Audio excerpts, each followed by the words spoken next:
Where did the seeds for this start to grow? Was it your idea, or did somebody give you this idea that you needed to write something about yourself in your childhood and moving into adulthood? I started writing about myself and my childhood when I was about 21 or 22, so it was a long time ago. I was at Boston College, and I figured out my senior year at BC that I wanted to be a writer, and I felt like I made that decision too late in life. I mean, here I was thinking at 22, I can't make that decision now. I've already started studying other things, you know. But I decided that I was going to go to journalism school. Right. So I went to Northwestern here. Went to Medill. Medill, right, exactly. Yeah. And I figured, oh, I'll write about stuff and get paid for it, and then I'll write the Great American Novel on the side. So this was always, not that this is the Great American Novel, but I always thought about writing something like this. It's coming. Hey, look, you know. What got you into television from that step? Well, I was working as a magazine editor, and I had taken lots of jobs.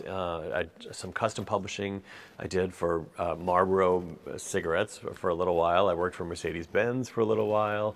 I was at Marie Claire, I was at Mademoiselle, and then I was working at a men's fashion trade magazine called DNR. And they were recasting the male lead of What Not to Wear. And the casting agent, I think that she called literally every man in New York City who was working in the fashion industry in one form or another. And so I received an email from her. She said, would you like to audition for the show? I said, sure.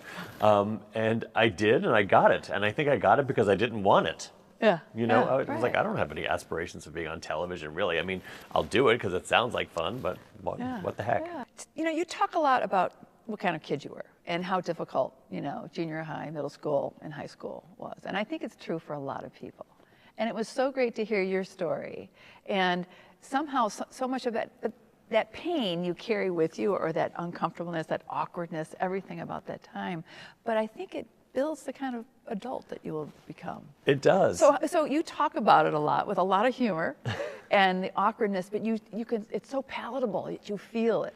But how did you think those experiences have made you the kind of person you are now? Well, I'm glad I didn't peak in high school. I think when you're so popular in high school and everybody just thinks you're the cat's meow, the only place to go is down.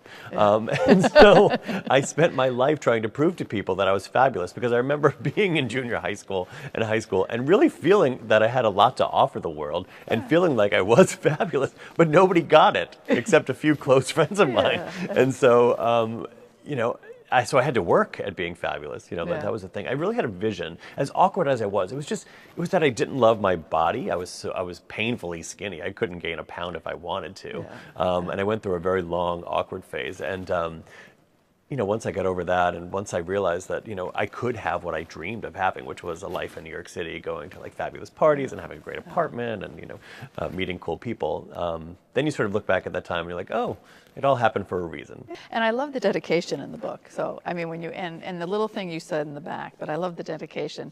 You, plural, know who you are. I can't imagine clinging to this enormous, minuscule, spinning sphere with anyone else. I thank my lucky stars for you every damn day. No lie. I just got a little misty-eyed when you read that. I love that. Thank you. I love that. Well, yeah, the people in my life who are important to me are so incredibly important to me. Yeah, they've made me everything I am, and I appreciate that. But then also, too, I want to ask you about the end, and you talk about your grandma. Yeah. And you say, dear Grandma, I'm sorry for all the foul language. I hope you don't think less of me after reading this. Love, Clinton. P.S. I didn't tell any of our stories because I can't bear to share them with anyone. You're all mine. And we all have those stories. We do. That you can't share. Yeah. See, I'm going to start tearing up here too. Wow. No, but I just think that is so, and there's something about the people, whether it's a grandma or it's a parent or a sibling or your friend that you've known since you were 5 years old, there are some stories that remain just for the two of you. Right? Yeah, well, we have to. Yeah, we have to keep those things to ourselves sometimes, that's right? You know? That's right. I always say that I want to get a little tattoo right here, just like right on my sternum. That's a little door with a key so that I can open it up and put my favorite people in there and then close it up and keep them closed. Yeah.